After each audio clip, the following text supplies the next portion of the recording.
Hola, ¿cómo están? Bienvenidos Centroamérica, Suramérica, bienvenidos a este sábado saludable.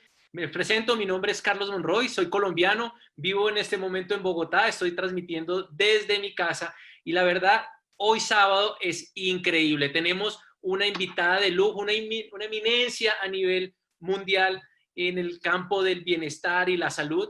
Y bueno, les comento un poco. Comencé en Herbalife hace 16 años y algo que me llamó muchísimo la atención fue el respaldo que tenía detrás de lo que me estaba metiendo. Que era una compañía en su momento que tenía más de 30 años en el mercado, estaba en más de 80 países, tenía un staff médico y científico increíble y así fui empezando, terminé renunciando a lo que hacía anteriormente para dedicarme 100% a Herbalife y bueno, después les contaré mi historia más completa porque no quiero quitarle ni un minuto a nuestra invitada.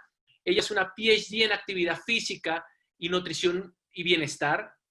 Tiene también un MBA en su currículo y también es muy deportista. Hizo parte del equipo de la Universidad de Washington en remo y tiene todas las credenciales para que nos explique lo del tema que tenemos para el preparado el día de hoy. Así que no le quito mucho tiempo. Denme una calurosa bienvenida a nuestra invitada, Dana Ryan. Dana, bienvenida.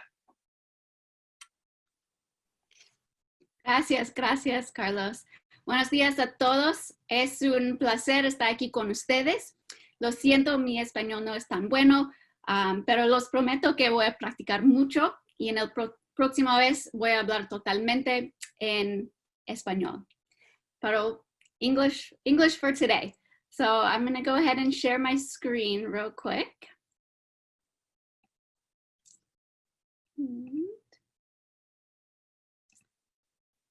All right. So today I have the honor and privilege of being able to talk to you about sports nutrition, nutrition for living a healthy, active lifestyle, and we'll get into exactly what that means and who that really relates to. But it's really important to start off with all of the faces that you see on this screen, which is our experts, not only here in Los Angeles, but from around the world. And our job is to make sure that everything that we talk about, everything that we suggest is based in science, right? And so it seems like it's obvious, but it's really important that we're always on top of the literature. Things are always changing. The field of nutrition, the field of exercise science, these things are always changing. And so our job is to stay on top of the current research, the current literature, so that everything that we recommend is always going to be based in science. And, you know, one of the reasons that that is so incredibly important is that we have a problem around the world. And that is the rates of our populations per country that are overweight or obese. So you can see on this slide all of the different countries, and the darker the color, the closer towards red, the higher the percent of the population that's overweight or obese, right? The United States typically is number one in this, which is not something that we are proud of. But the reality is the rest of the world is catching up, right? And so when we look at these percents of people that are overweight and obese, it can be depressing to look at, right? But it also represents a huge opportunity, right? It represents an opportunity because people are interested in changing their lifestyle. People are interested in improving their own well-being. And we know that, and we see that, you know, over the years, people have become more interested in their overall well-being. How can they move their body? How can they put the right foods in their body? And so it's a huge opportunity to help impact this map, right? And make positive change in our society. And so if we're going to do that, if we're going to have a positive effect, we have to have a bit of a roadmap. We have to have a bit of a plan as to how we're going to do that. And something that you'll hear me say over the next, 30 to 40 minutes is that this idea of balance, right? How do we balance the right foods into our body with how we move our body? And then how do we do it in a way that makes sense for each person, right? How do we do it in a way that makes sense for the lifestyle that you're living, right? Because one size fits all isn't necessarily going to be the right approach. Maybe you like running, or maybe you like cycling, or whatever it may be. How do we create balance in somebody's life that's going to help them get the right nutrition into their body and help them move their body in a way that fits the lifestyle that they're living? But it's not just balance between what you put into your body and how you're exercising. It's also balance within nutrition, right? And so I know there's a lot of things that we hear, and there's a lot of things that you can, read online or whatever that may say you should eliminate this food group or eliminate that. But, that's not what the science backs up. The science is going to back up balanced nutrition, right? I know there's a lot of numbers on the screen. I know it looks kind of complicated, but what this is really representing is balance. Making sure that every meal that you have has good quality carbohydrates, has good quality protein, healthy fats. And these are some of the things that we'll talk about over the next couple slides. But what I want you to take away from this is this idea of balance, right? Our body needs carbohydrates, we need protein, we need fat. It's just a matter of figuring out what are good options for each one of those, and then how do we balance that with how we're moving our body. So if we're going to do that, let's take a step back and talk about exactly what a protein is. This is something that we hear people talk about a lot. You have to have protein, you have to have protein, but sometimes we might not necessarily know what exactly a protein is.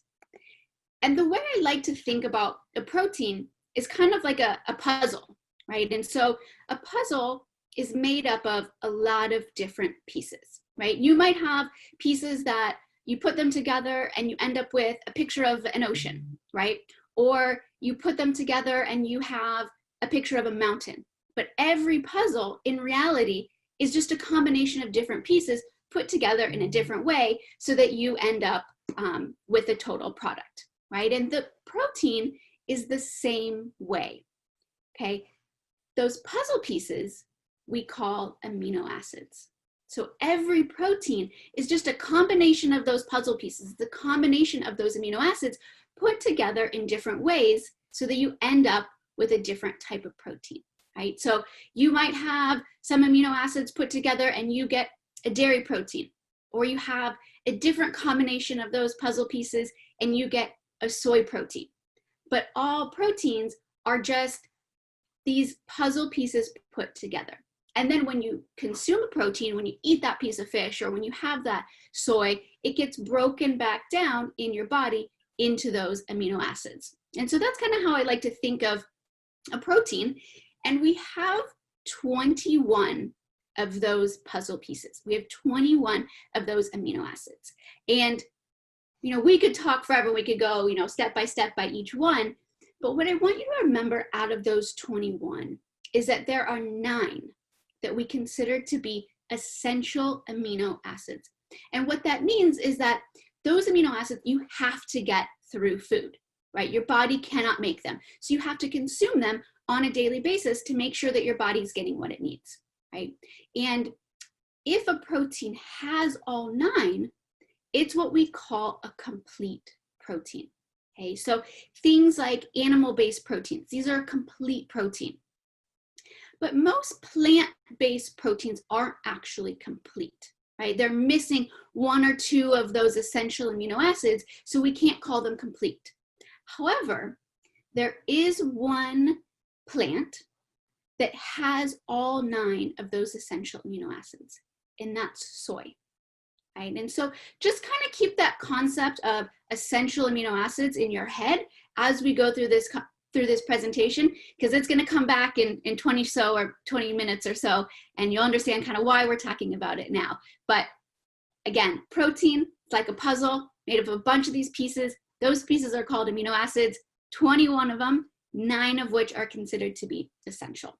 Now, it's not just about having the right protein, it's also about when you want to consume that protein.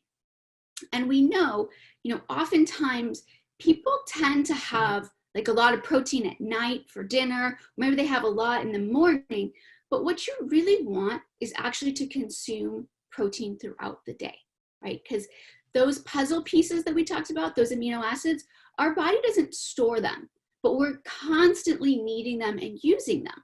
And so it's really important that you have protein throughout the day so that you're continuing to support your body as you're putting stress on your body, as you're moving throughout the day, you're giving your body those amino acids that it needs. So not just about the right type of protein, but it's also about having that protein throughout the day so that you can help build muscle mass and you can really support your body. Now, you might say, okay, she just said build muscle mass, and I don't really care. That's not my goal. Building muscle mass is not my goal. I'm not trying to go to the gym and get big, bulky muscles.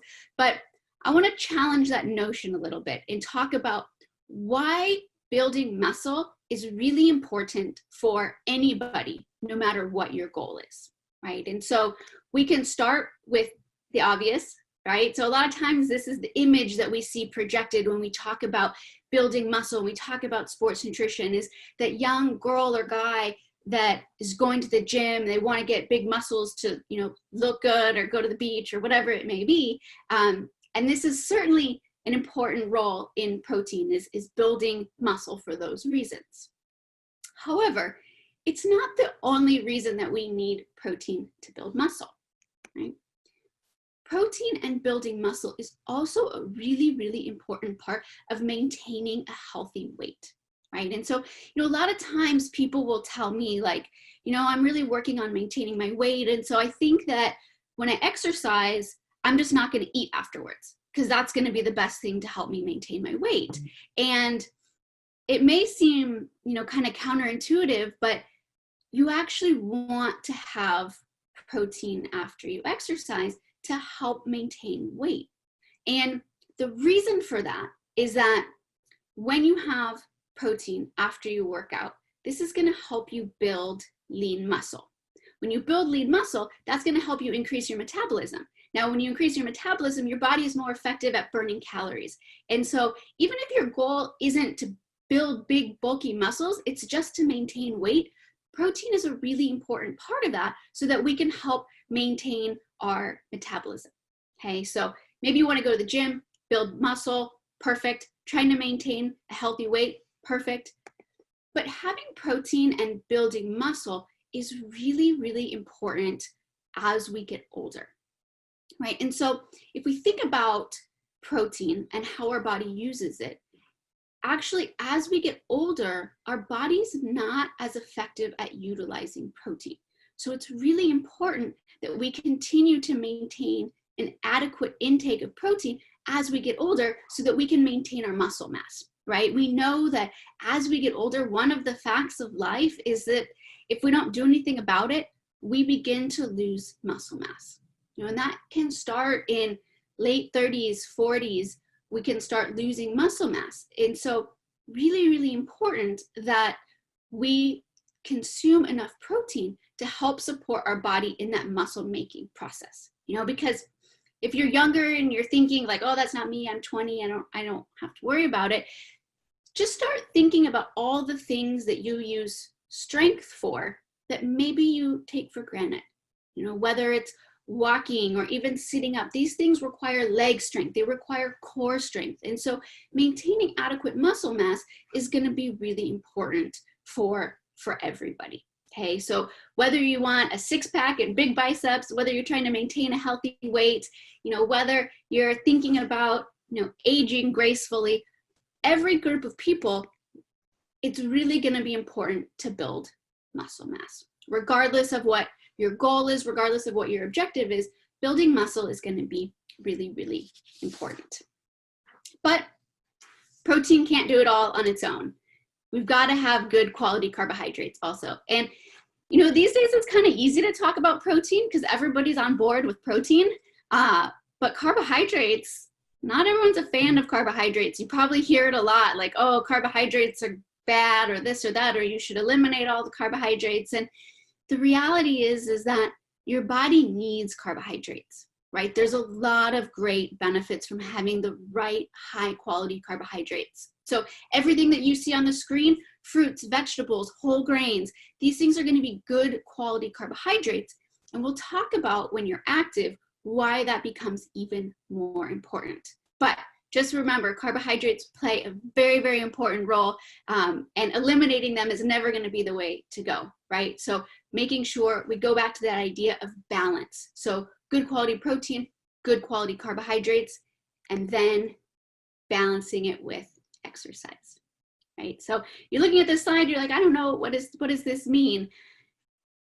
And this is, not a lot of people like this slide, but it's just the reality of why we have to make sure that we keep everything in balance. Is if you look at the meal on the slide, which is a common meal that people have often, to burn the amount of calories from that meal, it's going to take about 2 hours worth of running. Okay. I don't know about you guys. I'm not a runner. It is not my favorite form of exercise. I do not want to have to run for 2 hours just to undo what I ate, right? I want to make sure that I'm putting the right nutrients into my body to help fuel that exercise that I'm going to do, right? Because we all lead incredibly busy lives. And so we're dedicating time to exercise. We want to make sure that we're getting the most out of that workout, right? And really, that's kind of the basis of sports nutrition, which is putting the right nutrients in your body, the right time, and eating with a purpose, right? So putting those good quality nutrients in your body. You know, oftentimes people think, oh, sports nutrition is this like really overly complicated thing that doesn't apply to me. But the reality is that sports nutrition is just grounded in the principles of good quality nutrition. And it's about timing. How do we put the right nutrients in our body at the right time? But before we kind of get into the details of sports nutrition, I want to talk about the word athlete.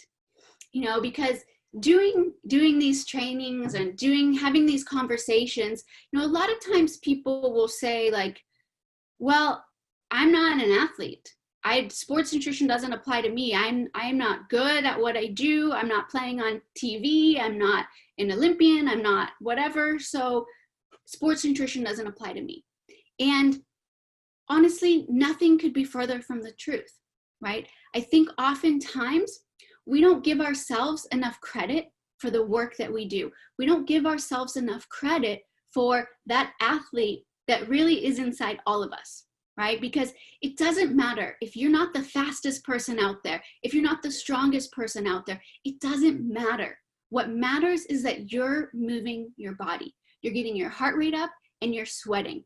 And you don't have to do what your best friend loves to do. You don't have to do with your husband, wife, your boyfriend, whoever loves to do. You've got to find whatever that is that you love to do and do it as often as possible, because there's no right or wrong when it comes to exercise. It's about getting the heart rate up. It's about sweating. It's about pushing your body. And when you do that, it's really important to fuel yourself like the athlete you are. So let me give you a couple examples just to kind of further touch on that point. Is, you know, like I said, sometimes we don't give ourselves enough credit for what we're doing, right? You may go for a walk for 30 minutes. You're going to burn about 250 calories. This is going to vary depending on how big or how small you are, how fast you're walking. But on average, you're going to burn about 250-ish calories. But things that we don't consider exercise also can be hard on the body, right? So if you're going out and you're gardening and you're, you know, getting your heart rate up, if you're doing all of these things, you're outside, you're in the sun, you're raking, you're moving all around, you're still burning calories, right? Still burning calories. Yoga, great form of exercise. You know, one of my favorites. You're going to burn about 300-ish calories depending on the type of yoga. But if you're out running around with your kids, you're going to burn a lot of calories also. You know, and I think one of the groups of people I hear the most from is new moms. And they say, you know what, I don't have time to go to the gym. I have, you know, young kids, I'm chasing after them. And it's like, don't discredit that, right? This is like for one kid, if you're running around chasing 2 or 3 kids, that's a lot of effort. That's a lot of energy. Carrying them up and down the stairs, that's like carrying a weight up and down the stairs. So don't discredit the work that you're doing on a daily basis just because you can't go to the gym. So you're still doing a lot for your body, right? A couple more examples. playing basketball, great form of exercise, but maybe you like to dance, right? Just because something's fun doesn't mean it's not exercise. It doesn't mean that you're not pushing your body. It doesn't mean you're not getting your heart rate up, right? So find those little things. Maybe it's dancing, maybe it's swimming, maybe it's hiking, whatever it may be for you. Just find what you're passionate about and do it as often as possible, right? And when you do that and when you find it, you'll find that athlete that I know lives inside all of you guys, right? Sometimes it's just a matter of looking for it. Because once you find it, no matter how good you are at a sport, no matter what level of athlete you are, it's going to be really important to fuel your body properly, right? Because again, even if you're not the fastest one out there running, your body still needs the same nutrients. It still needs carbohydrates for fuel. Still is going to need protein to help you recover. And the more you can start making those little changes and thinking of yourself like an athlete, it's really going to be helpful for those workouts that you're doing. So hopefully by now I've convinced you that there is an athlete that's inside of all of us. Sometimes it's a matter of just finding it. So now that we know that, let's talk about what your day looks like an athlete, right? And again, no matter who you are, no matter what level athlete you are, it's always going to start with a good quality breakfast, right? This breakfast might seem like a lot for you, but for someone that's active, you're going to want to make sure you have protein. You got that in the eggs. You've got, sweet potatoes, good quality carbohydrates, healthy fats from the avocado. Starting your day with a good quality breakfast is going to be very, very important to set your day off on the right foot, right? Your breakfast can also certainly include Formula One, right? This is going to be good quality protein, soy protein. So remember what we said about those amino acids and soy protein being a complete protein. This is going to be a really good way to add protein, add some of those micronutrients, vitamins and minerals that your body really needs when you're active. So definitely a great addition. Lots of different flavors. I know in various countries we have different flavors. So just make sure whoever invited you to this call, chat with them to see what flavors you have in your country, but a variety of flavors so that each morning you can mix it up so it never gets boring, really change up the flavors. It's a really great way to start your day. So again, no matter the type of athlete you are, got to make sure you're starting that day with a good quality breakfast, okay? But past that, we also have goals that our body is trying to achieve before, during, and after exercise. And the way that we achieve those things are not only physically warming up our body. So, when you start an exercise, you don't just go from 0 to 100 right away, but you want to give your body some time to warm up. We can also help our body with giving ourselves the right nutrients before we work out. And one of the options that we have is energy. So energy has caffeine, right? And caffeine is really great because caffeine can help us with our mental focus, right? Typically 15 to 30 minutes or so before you exercise is a good time to have some caffeine, gives it a little time to kick in, but it helps you with that focus. And you might think like, who cares? Right? Why do I need to be focused before I exercise? And, think about your day. Oftentimes we're doing a million things. Our mind is in a million places and we don't have a lot of time to exercise. And so just having something like caffeine really helps us focus and get ready for that workout. So super good option.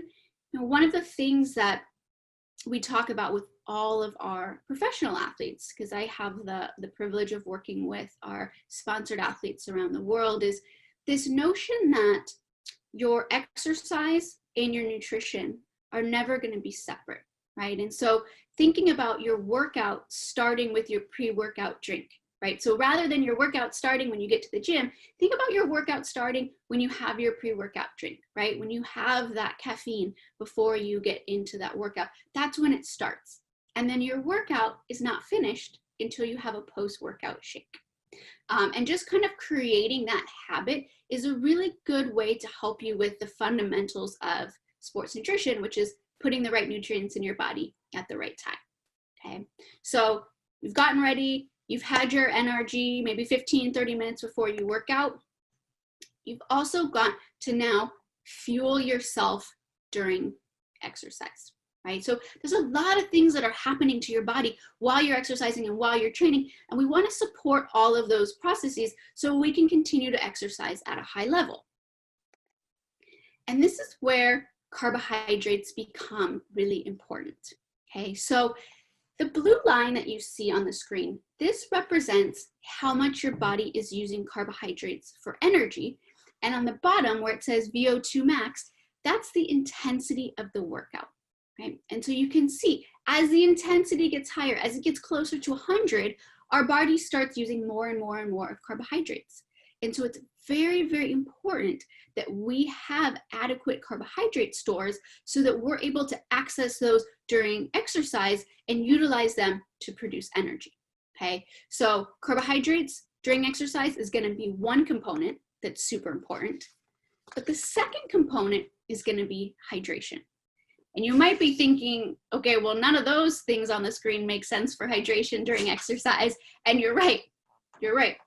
I would not drink any of these during exercise, but I bring them up to talk about the importance of hydration, because hydration is not just important while we're training, but hydration is important throughout the entire day.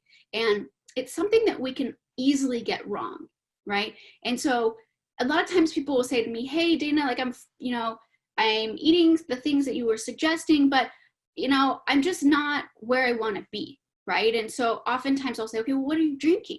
Right? And an answer can be something that looks exactly like what you have on this screen, maybe a sugary coffee drink and some sort of soda during the day, and then a beer, a glass of wine at night. And the reality is this can add up to a lot of excess calories, right? This adds up to a lot of excess calories that's not necessarily doing a lot for your hydration status during the day, right? If we look at it compared to food, sometimes this gives you a better idea of really what this looks like, right? That sugary coffee drink to French fries, beer to bacon, kind of puts it into perspective, because sometimes as we're drinking fluids, we don't really think, like, oh, this is a ton of excess calories, right? Same thing with the soda, a glass of orange juice as well can be quite a bit.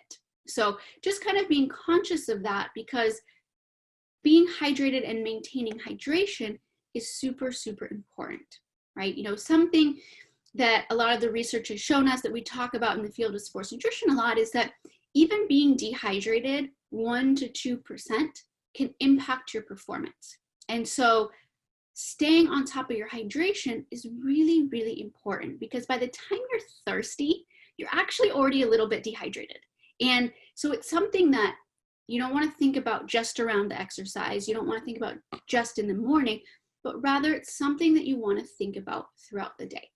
And for me, if I'm being honest, I'm not good at drinking water throughout the day. I forget, I'm doing a million things. And so I always have a water bottle nearby, because it's a visual reminder to drink something, And so if you struggle with drinking water, I would suggest having a water bottle nearby just as a visual reminder.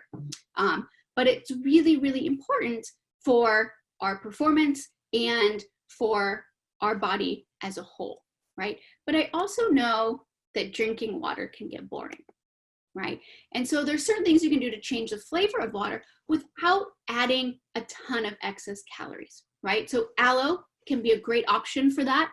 A few different flavors of aloe. Again, just chat with the person that invited you to the call to see what exactly is available in your country. But aloe, again, is going to be a great way. Add it to your water. That's going to really help you to change up the flavor of water. Same thing with tea.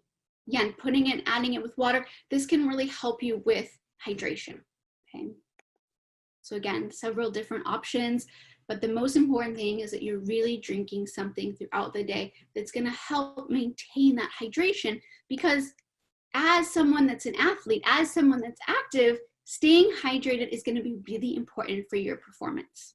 Okay. And performance is another one of those words where people are like, I don't care. I'm not trying to win something. I just want to move my body. Right. But when I'm talking about performance, I'm talking about what's personal to you. So that may be running a block farther. That may be cycling another kilometer. It may be lifting extra weight, right? So whatever is personal to you, that's the performance that we're talking about. right? And when we look at the impact that hydration can have, if you see on this graph, the white bar is someone that's dehydrated, and the black bar is someone that's hydrated. And what you can see is that lap after lap after lap, the person that's dehydrated gets slower and slower and slower, right? It's taking them more and more and more minutes to run, right? And so having adequate levels of hydration are going to be really important for maintaining that performance, right? So now if we think, okay, everything that we talked about is going to be based in science, you'll start to understand where some of the ingredients in CR7 Drive come from, right? Carbohydrates, we said, is really important for energy and fueling yourself, and then staying hydrated is also going to be really, really important. So CR7 Drive is going to be a combination of carbohydrates as well as electrolytes that are going to keep you hydrated, right? So it's a good combination of ingredients, right? You can use it before, you can use it during, or you can use it after training as well. So I really like to use it during training. If I'm doing a morning workout, I like to use it beforehand because it's going to give me some of those carbohydrates to really kind of get me going. But it's going to be a great option, again, no matter the level of athlete that you are, right? Because the thing that's great about it is that you can really kind of use it depending on the type of exercise that you're doing, right? If you're doing yoga or you're going for a walk, you're going to be burning 200, 300 calories. You know, you don't need more than a serving, right? Or maybe you just want to have some aloe or some tea in your water bottle, right? But if you're playing in a football match or you're going for a really long day of cycling, you want to make sure that you're fueling your body with enough carbohydrates, right? So you can really use more or less depending on the type of exercise that you're doing. Because again, it's about balance, right? But we're not quite done. Like we said, you got to take care of yourself before, during, and after your workout, in addition to having a good quality breakfast every single day. And after training, this is really where we start talking about protein. Okay, this is where protein becomes really, really important. And typically what we suggest is 20 to 40 grams of high quality protein. And this is something that kind of throughout the field of sports nutrition is recognized as the sweet spot after a workout. You want to make sure you're getting at least 20 grams of protein. No real need in terms of building muscle to go past that 40 grams of protein, but having it after your workout, that's really going to be the right time to have your post-workout shake, right? So like we talked about before, your workout starts with your workout isn't finished until you have your post-workout shake, right? So again, no matter your size, no matter your type of activity, you know, a lot of people look at me and they're like, well, you're a pretty small little person. Do you still need 20 grams of protein afterwards? And yeah, that's what is kind of industry throughout sports nutrition. We suggest 20 grams of protein, right? So again, when we look at science and we talk about where these recommendations come from, something like Rebuild Strength has 25 grams of protein combined with carbohydrates. So that combination of protein plus carbohydrates is actually going to be really important. A lot of times people will think I just need protein after my workout, but combination of carbohydrates plus protein is going to be very, very important. Okay, so Rebuild Strength, you know, unfortunately it's not in every country that may be watching right now, but again, that idea of getting 20 grams of protein, so whether it's Formula 1 with PPP or PDM, there's certainly ways to get that 20 grams of protein. That's going to be kind of the goal for after your workout. Okay, so good options. And again, that idea of not separating your nutrition and your exercise is going to be a good way to kind of establish those habits of sports nutrition. So I know that was a lot of information in not a lot of time. So I want to just kind of give you an overview of what we talked about. And again, this is just kind of a template, an idea, something that I put together. Is not something, you know, you have to follow to a T by any stretch of the imagination, but it kind of shows some of the things that we talked about, right? If you're working out in the morning, you want to make sure that you have something pre, during, and post. So maybe you're not going to get up super early before your workout. Having something like CR7 Drive is going to be a great option, followed by your post-workout shake, which is not going to be a meal replacement. Okay, so really important to keep that in mind. Your post-workout shake is not a meal replacement. It's to help you with the exercise that you just did. Protein throughout the day, and then having your multivitamin, again, things like aloe and tea for hydration, all those little things really make a big difference. If you're working out at night, basically the same idea, just making sure that you've got that good quality nutrition around that workout. You've got the CR7 drive, you've got your rebuild strength, so you're getting yourself fueled, hydrated, and helping yourself recover. You can certainly throw in energy as well before your workout. But these are just kind of general ideas so you can see how it all comes together in a day. So that's pretty much all I have for you guys. Thank you again. Muchísimas gracias. It's always an honor and a privilege to be with you guys.